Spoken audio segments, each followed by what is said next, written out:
გამარჯობათ.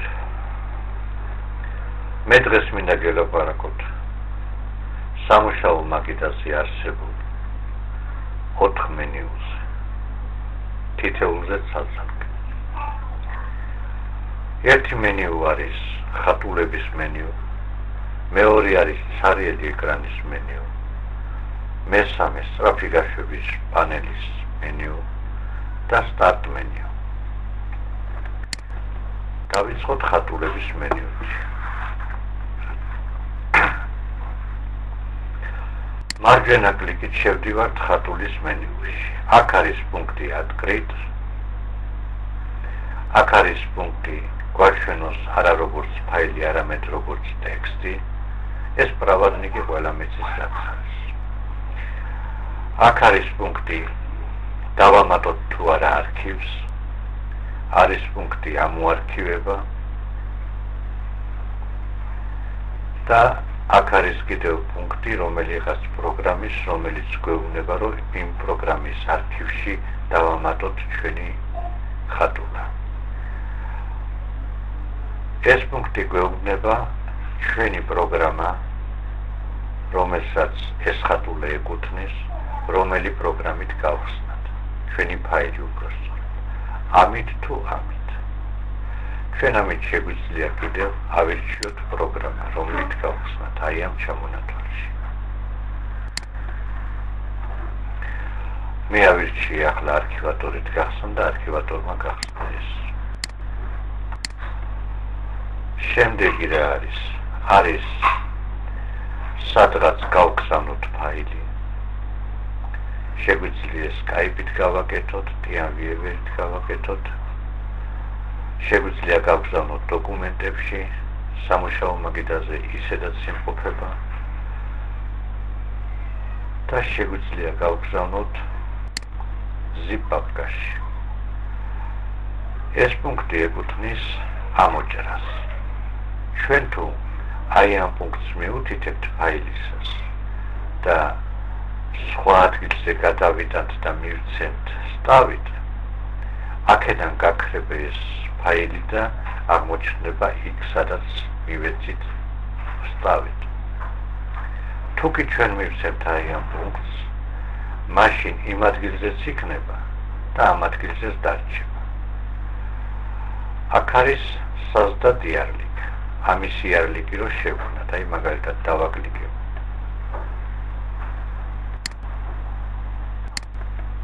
გაჩნდა მეორე იარლიკი, რომელიც იგივეს ემსახურება. ესეც სათაურია რომელიღაც პროგრამის, ესეც სათაურია. ეს სამშაბლო დავაკვირდა. რა დაგვრჩა კიდევ? შეგვიძლია ამ პუნქტით წავშალოთ, ამით გადავიტანოთ სადაც გვინდა და ეს უკვე შემადგენლობა. რისგან შედგება ეს ფაილი? ფაილის მენიუზე, ხატულების მენიუზე მგონი მოვჭი. ახლა გადავიდეთ ცარიელი მაგიდის კონტექსტურ მენიუზე. ვაკლიკებთ ცარიელი მაგიდაზე მარჯვენა კლიკით. აქ ჩვენ შეგვიძლია მართოთ ხატულები. ამით შეგვიძლია გავაკეთოთ რეფრეში. აი ამ პუნქტით შეგვიძლია წაშლილი ფაილის აღდგენა. აკეთეთ.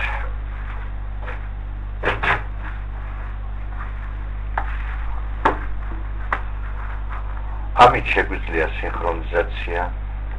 ეს არის გრაფიკული გამოსახულების პარამეტრები, როგორ გამოვსახოთ ჩვენი ეკრანი.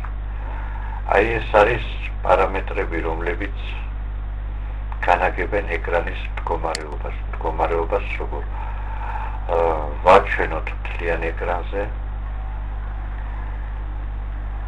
ეს არის კლავიატურის კლავიშები.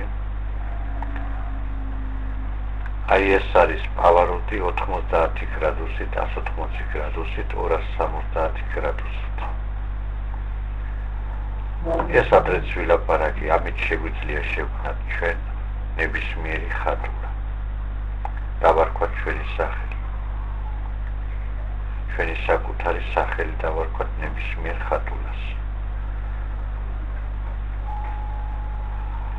და სვოისტვა, რომელიც გვაძლევს აი ამ ფანჯარას. ეს ფანჯარაც განხილული მაქვს რომელიღაც გაკვეთილში. აქ არის 5 განყოფილება, რომელთაც სიმართება ძირითადად ეკრანი. გადავიდეთ სწრაფი გაშვების პანელზე და მის მენიუზე. მარჯვენა კლიკის სწრაფი გაშვების პანელზე და მოხსნათ აი ეს მონიშნა. ხშირია შემთხვევა, როდესაც მომხმარებელი ხდება ასეთი პრობლემის წინაშე. აი ეს სწრაფი გაშვების პანელი მოექცევა მარჯვნივ, მოექცევა მაღლა, მარცხნივ. ეს კი გამოწვეულია იმის გამო, რომ ჩვენ აი ეს ბდიჩკა მოვხსენით. თუ ამას ჩვენ მოვნიშნავთ, ამას ვეღარ წაიღებ ვერსად. რაც შეეხება მენიუს პუნქტებს, აქ ჩვენ შეგვიძლია მოვნიშნოთ ჩვენ სწრაფი გაშვების პანელზე სილკები, ენის პანელი, აი ეს ენის პანელი, ეს არის სილკები. თუ კი ჩვენ აი ამ ბდიჩკებს ყველას მოვხსნით, ყველაფერი გაქრება სწრაფი გაშვების პანელიდან.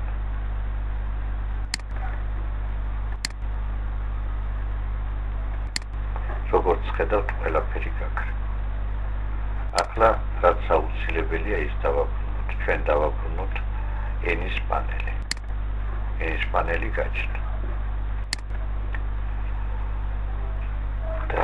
ჩვენ შეგვიძლია ბოლო პუნქტით შევქმნათ ჩვენი საკუთარი გაშვების პანელიც. ამასაც დაწვრილებით უნდა ახსნა, ამასაც ალბათ ცალკე გაკვეთილი უნდა და ცალკე დრო ჭირდება, გადავიდეთ სხვაზე. ეს არის რომ ვაჩვენოთ გახსნილი ფანჯრები ერთმანეთის მიყოლებით. ეს პუნქტი ემსახურება, რომ ეს ფანჯარა ვაჩვენოთ დაბლა, ეს მარჯვნივ, показать рабочий стол, ეს ისედაც იგულისხმება. ატმენით აკნარიადამ. რიგითი ჩვენება აიგრძალოს, ატმენით აკნარიადამ. რიგითი ჩვენების აკრძალვა და ეს არის დისპეჩერ სადაჩა. ამაზე შეგვიძლია ვილაპარაკოთ.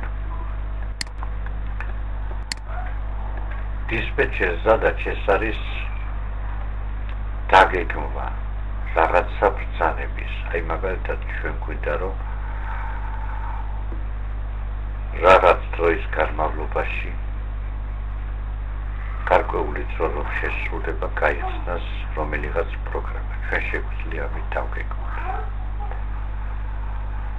შეგვიძლია მოვირჩიოთ პროგრამაც, პროცესები მოვხსნათ, ჩავრთოთ, სწრაფად ავამუშავოთ კომპიუტერი, ნახოთ რა რესურსი აქვს ჩვენ კომპიუტერს. ეს არის ქსელი და ეს არის მომხმარებელი. რა გვაქვს კიდევ აქ? ეს უკვე გითხარით და არის აქ შემადგენლობა. შემადგენლობაში არის 2 პუნქტი ძირითადი. აქ თუ ჩვენ მოვნიშნავთ რომელიმეს, აი მაგალითად მოვნიშნოთ ავტომატი ჩესკი. რას მივიღებთ? მივიღებთ იმას, რომ ჩვენი სწრაფი გაშვების პანელი გაქრება, მაგრამ თუ კი მივიდათ ისას გააქტიურდება და ამოვა. წამოვალთ აქედან გაქრება, მივიდანთ გააქტიურდება და ამოვა ისევისე. ის გავთიშოთ ისევისე. აი აქ არის პუნქტი. Отображать панели быстрого запуска. აი აქ რომ არის ხოლმე, აი ამ ადგილში პროგრამები რომ არის, ეს არის სწრაფი გაშვების პროგრამები.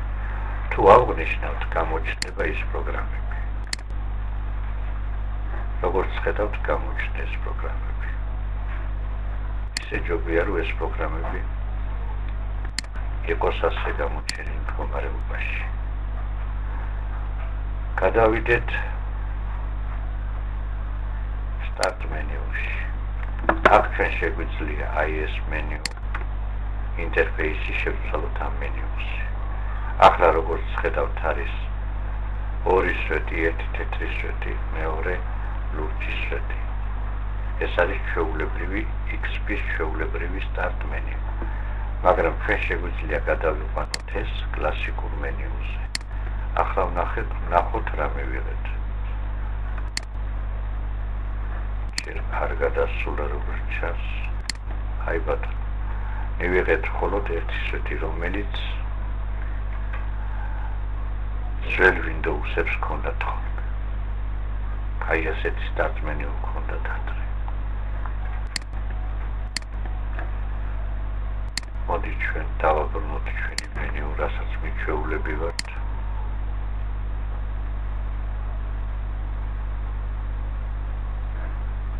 ამით სწრაფი გაშვების პანელის კონტექსტურ მენიუზეც მოვჭრით. ახლა გადავიდეთ ძირითადზე.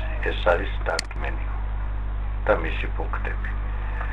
აი ამ მარცხენა მხარეს თეთრ სვეტში ჩვენ ვხედავთ იმ პროგრამებს, რომელიც სისტემამ აღიქვა როგორც სწრაფად ხშირად ჩართვადი პროგრამები. თუ ჩვენ ხშირად ჩართავთ დაუშვათ აი ამ PDF ფაილების გამხსნელ პროგრამას,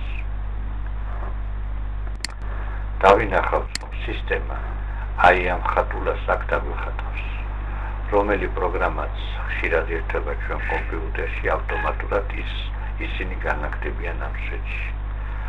რაც შეეხება მარჯვენა სვეტს, აქ არის დოკუმენტები ვიცით ყველა, რომელი პაპკა რას წარმოადგენს. მოირისუნგი მაია მუსიკა, ესეც ვიცით, აი შევიდეთ კომპიუტერში. კომპიუტერში თუ შევად ჩვენ დავინახავთ ჩვენი Winchester-ის კარდ დისკებს. სტანდარტულ მდგომარეობაში არის დისკები არსებობს ორი ხოლმე. ერთი C, მეორე D. C ალბათ დაახლოებით 100 გიგაბაიტის ფარგლებშია, დანარჩენი რაც არის Winchester-ი RAM-საც გვაქვს, დანარჩენი ყველა არის ხოლმე D. მე ჩავთვალე საჭიროდ, რომ ჩემი Winchester-ი დამეყო 4 დისკად და დავყავი 4 დისკად, რომელზეც ვინახავ შესაბამის სალსალკე შესაბამის ფაილებს თითოეულ დისკს. აქედან შეგვიძლია პანელ უправленияში შევიდეთ, რომელიც მართავს მთელ ჩვენ სისტემას. შევიდეთ ქსელის განყოფილებაში და ეს რა თქმა უნდა დისკს წამყვანია ჩვენი DVD.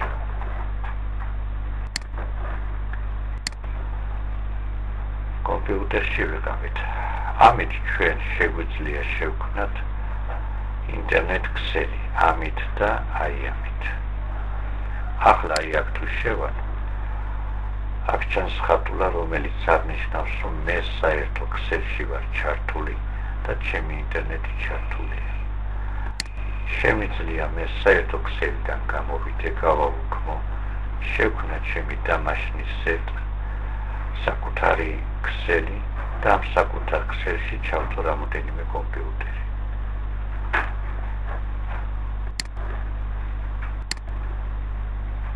აქვს კიდევ აქ. აი ეს ადმინისტრატორის პუნქტი. ადმინისტრატორს სამოვალეობებიც აქვს, დავალდებულებებიც აქვს, ყველა პუნქტი არის აქ. კომპიუტერის ადმინისტრატორს ყველა დავალების შესრულება შეუძლია აი ამ ჩამონათვალში.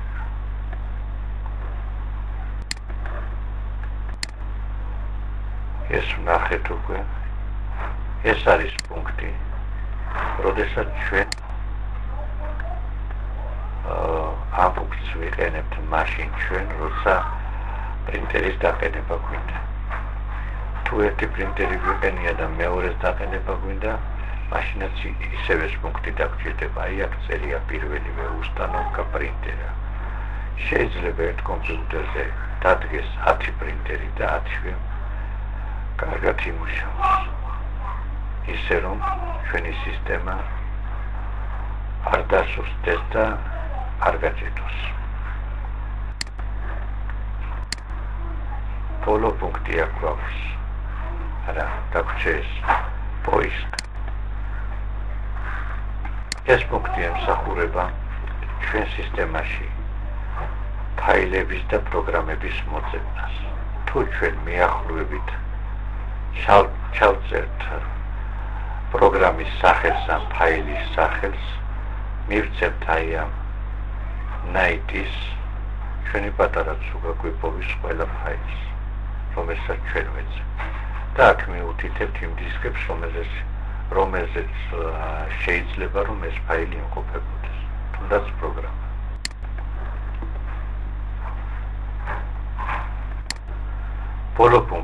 ბოლო პუნქტი არის ვიბორდით. ამას მეორენაირად კომპიუტერის მბრძანებელს ეძახიან, რადგან აი ამ პატარა პანჯარაში, რასაც ჩავწერთ, რა თქმა უნდა, ბრძანების სახით. იმას გააკეთებს ეს პატარა პანჯარა. მე მაგალითად ჩაწერილი მაქვს temp. მე მჭირდება temp ფაილების პაპკა. აი როგორც ხედავთ, გამოვიდა temp ფაილების პაპკა, რომელიც უნდა წაიშალოს. ესენი არ არის საჭირო. და ყოველთვის უნდა გავასუფთავოთ ამ ფაილების საშლით ჩვენი კომპიუტერი. აი აქ იმყოფება ისეთი ფაილები, რომელიც არ ემორჩილება წაშლას. ამას უნდა სხვანაირად უნდა მიდგომა. თუ ჩვენ ამ ბრძანებაში ჩავწერთ ნებისმიერ ბრძანების პანჯარაში ჩავწერთ ნებისმიერ ბრძანებას, კომპიუტერი დავემორჩილება წინამდებობის გარეშე. აი მაგალითად, მე ახლა წავშლი ამას და ჩავწერ იმ პროგრამის სახელს, პროგრამულად რა თქმა უნდა, რომელიც განაგებს ავტოზაპუსკს, იმ პროგრამებს განაგებს, რომელი პროგრამები გაეშვას კომპიუტერთან კომპიუტერის ჩართვასთან ერთად.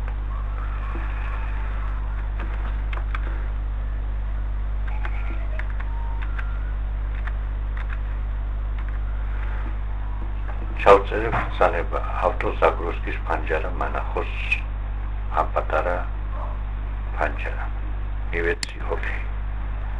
როგორც ხედავთ, გამოვიდა ეს პანჯარა. აქედან შეგვიძლია ვმართოთ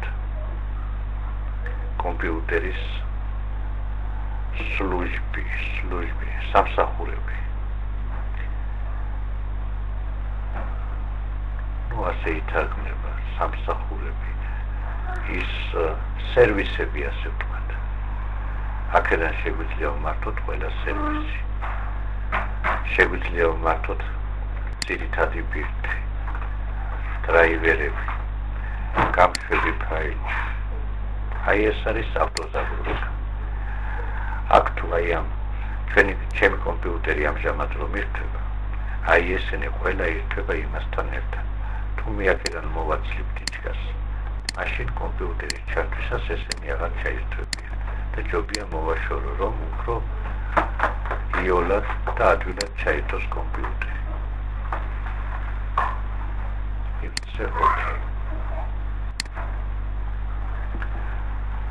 მე მგონი ამ გაკვეთილში საკმარისი ვილაპარაკეთ. დანარჩენი გადავდოთ შემდეგი გაკვეთილისათვის. წარმატებები.